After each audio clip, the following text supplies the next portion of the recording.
Hubo una época en la que las marcas tradicionales miraban a China por encima del hombro. Hoy probablemente miran por el retrovisor.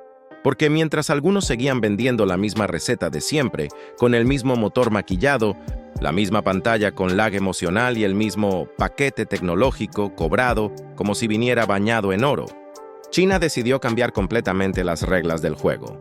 Y lo más incómodo no es que lo esté intentando.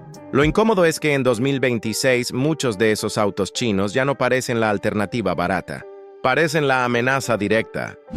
El primero es el BYD Ceylon 8, y este no llega como ese carrito tímido que pide permiso para existir. No, este llega como un SUV familiar grande, híbrido enchufable, con 7 puestos, mucho equipamiento y una propuesta que suena abofetada elegante para marcas que llevan décadas viviendo de la confianza del público. Su precio de referencia, convertido a dólares, se mueve aproximadamente entre $39,000 y $49,000 según versión y mercado. Y antes de que alguien diga, ¡ay, pero no es barato!, respiremos. Estamos hablando de un SUV grande, familiar, con sistema híbrido enchufable, hasta 359 kilovatios en las versiones más potentes y 675 Nm de torque combinado. Eso ya no es auto chino económico. Eso es un señor tanque familiar con ganas de humillar semáforos. La parte interesante del Ceylon 8 no es que tenga pantallas, modos raros y tecnología. Eso ya lo esperas de BYD. Porque BYD descubrió hace rato que al comprador moderno le gusta sentir que su carro viene del futuro, aunque solo vaya al supermercado a comprar pan y papel higiénico. Lo interesante es que este modelo ataca uno de los territorios más protegidos de las marcas tradicionales, el SUV familiar grande. Es el lugar donde Toyota, Hyundai, Kia, Mazda, Volkswagen y compañía siempre han dicho, tranquilo, aquí mandamos nosotros. Y BYD aparece con cara de bonita casa. Sería una pena que alguien ofreciera más equipamiento por menos drama. Durante años, cuando alguien buscaba un SUV grande, la decisión casi siempre pasaba por lo mismo: confiabilidad japonesa, comodidad coreana o estatus europeo. Una especie de triángulo sagrado del consumidor familiar. Pero ahora llega BYD y mete una variable venenosa: electrificación útil. Porque el Ceylon 8 no se vende solo como un auto ecológico para sentirte moralmente superior mientras ocupas 2 espacios de parqueo. Se vende como una solución real para quien quiere espacio, potencia, bajo consumo y autonomía eléctrica para el día a día. Y eso es peligroso porque no apela al fanático de la tecnología. Apela al papá, a la mamá, al que hace cuentas, al que mira el precio de la gasolina como si fuera una amenaza personal. El segundo auto es el Leapmotor B10, y este es especialmente peligroso porque no viene solo. Viene con padrino, y no cualquier padrino. Viene con el respaldo de Stellantis, el grupo detrás de marcas como Peugeot, Fiat, Jeep, Opel y otras que durante años han vendido autos en medio planeta. Y aquí la ironía es deliciosa. Antes las marcas europeas competían contra China. Ahora algunas están ayudando a vender autos chinos. Maravilloso. El capitalismo haciendo yoga mientras se muerde la cola. El Leapmotor B10 es un SUV eléctrico compacto, con un precio que en China ronda desde unos $15,000, mientras que en Europa se ha colocado con referencias por debajo de $35,000. Y sí, esa diferencia de precio entre China y otros mercados existe por impuestos, logística, homologaciones, aranceles y todos esos ingredientes hermosos que convierten un auto barato en una factura con depresión. Pero incluso así, el B10 tiene un punto fuerte. Demuestra que una startup china puede pasar de ser Lipke a tener presencia internacional con apoyo de uno de los gigantes históricos de la industria. Eso cambia muchísimo la conversación, porque cuando una marca china desconocida llega sola, el comprador duda. ¿Y quién me arregla esto? ¿Dónde compro repuestos? ¿Y si desaparecen mañana? ¿Y si el software me saluda en mandarín a las 3 de la mañana? Pero cuando aparece Stellantis detrás, la percepción cambia. No desaparecen las dudas, pero el auto ya no parece un experimento traído en barco por un primo aventurero. Parece parte de una estrategia global. Y eso, para las marcas tradicionales, es más incómodo que sentarse en cuero negro al sol. Y entonces aparece el tercer golpe, el Xiaomi BU7. Aquí ya entramos en terreno ridículo, porque hace unos años Xiaomi era la marca que muchos asociaban con celulares, audífonos, scooters, aspiradoras inteligentes y cualquier aparato que tu primo compraba por internet diciendo es igual que el caro, pero mejor. Y de pronto Xiaomi mira a Tesla, mira el mercado eléctrico, se ajusta la camisa y dice, «También hago autos». Perdón, ¿qué? ¿La empresa del celular ahora quiere competir contra el Model Y? Sí. Y no solo quiere. Lo está haciendo con una agresividad que parece escrita por alguien que se tomó 3 cafés y odia profundamente los márgenes de ganancia ajenos. El Xiaomi U7 arrancó en China, con un precio cercano a $35,000 para la versión base.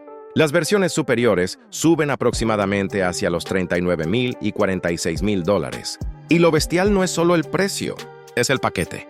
Hasta 835 kilómetros de autonomía bajo ciclo CLTC en la versión de mayor alcance, una batería grande, diseño muy trabajado, software propio, ecosistema tecnológico y una demanda inicial que fue absurda, cientos de miles de pedidos en cuestión de horas.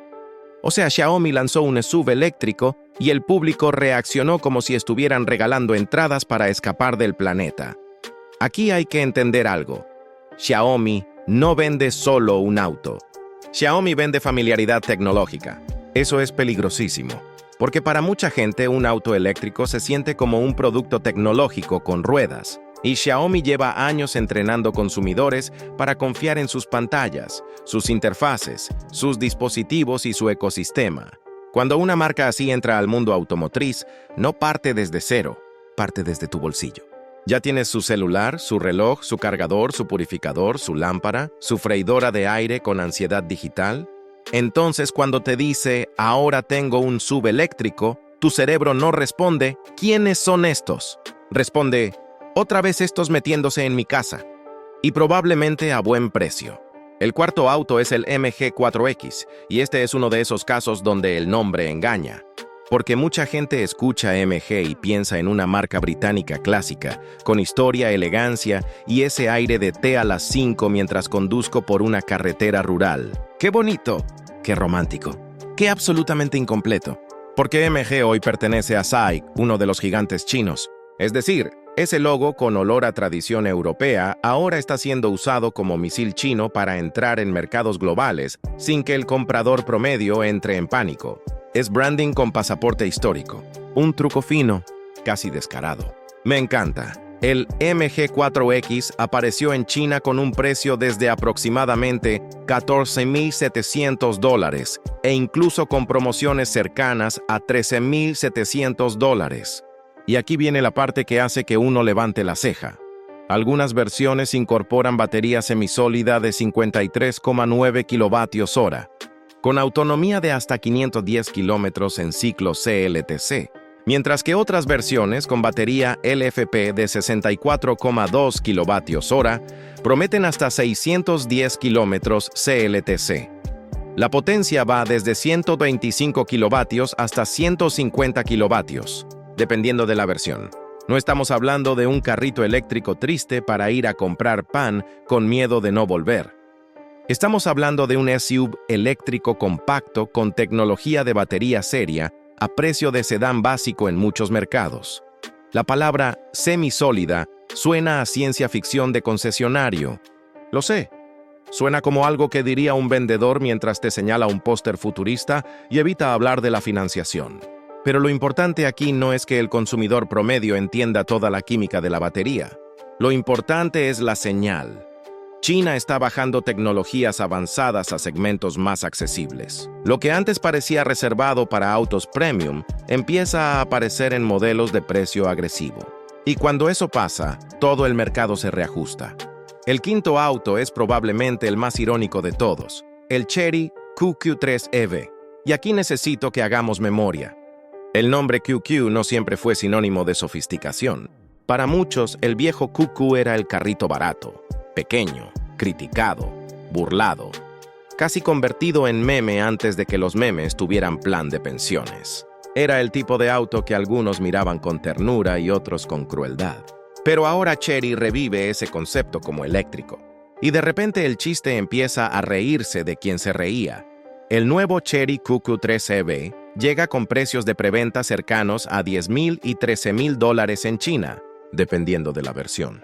Ofrece autonomías de referencia de 310 a 420 kilómetros, una pantalla central grande de 15,6 pulgadas, chip Qualcomm Snapdragon 8255, asistente inteligente Carmin y sistema Falcon 500 de asistencia a la conducción, incluyendo funciones de estacionamiento automatizado en múltiples escenarios. O sea, el autito barato ahora viene con más cerebro digital que varios modelos tradicionales que cuestan el doble. ¡Qué momento para estar vivo y para tener un vendedor de marca antigua sudando discretamente! Y este modelo es importante por una razón brutal: democratización. A veces nos obsesionamos con los autos eléctricos caros, potentes, espectaculares, de 0 a 100 en menos tiempo del que tardas en arrepentirte de una compra. Pero el verdadero cambio de mercado no ocurre solo arriba, ocurre abajo. Ocurre cuando un eléctrico urbano, accesible, con tecnología decente y precio bajo, empieza a convencer a la gente que antes ni siquiera consideraba un EV. Ahí se rompe la barrera psicológica. Y llegamos al sexto, el Geely EX5. Este quizá no tenga el ruido mediático de Xiaomi, ni el golpe nostálgico del Chery QQ3, pero puede ser uno de los más serios. Porque Geely no es un improvisado. Geely es ese gigante que mucha gente conoce sin saber que lo conoce. Está vinculado a Volvo, Polestar, Lotus, Zeekr, Lynk & Co. y otros nombres que suenan mucho más familiares en conversaciones de autos. O sea, cuando alguien dice Geely es nueva, en realidad está diciendo no he mirado el organigrama. Pero opino con entusiasmo, el Geely EX5 es un SUV eléctrico mediano con precio de referencia, convertido a dólares que ronda aproximadamente entre $29,000 y $32,000, dependiendo de versión y mercado. Monta una batería útil cercana a 68,39 kWh, autonomía WLTP de hasta 475 kilómetros, potencia de 160 kilovatios y 320 Nm de torque. Hace el 0 a 100 km por hora en alrededor de 7,4 segundos en una versión. Tiene plataforma dedicada para eléctrico, buen espacio interior y una propuesta muy clara. No hacer demasiado ruido, sino entregar una alternativa lógica, familiar y moderna.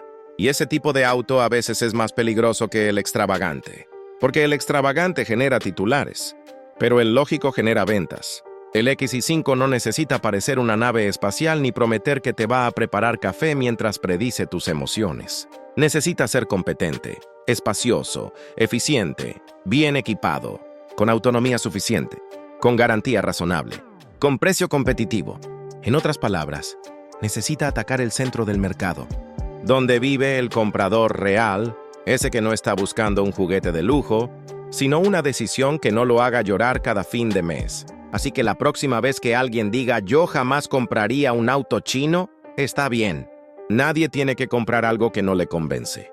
Pero al menos que lo diga después de mirar lo que está pasando. No desde el recuerdo de hace 15 años. Porque la industria cambió. Los chinos cambiaron. El mercado cambió. Y el comprador también está cambiando. La pregunta ya no es si los autos chinos pueden competir. La pregunta es, ¿cuántas marcas tradicionales van a seguir actuando como si no tuvieran que responder? Porque mientras algunos siguen haciendo chistes viejos, China está haciendo autos nuevos. Y esa, aunque duela, es una diferencia bastante importante.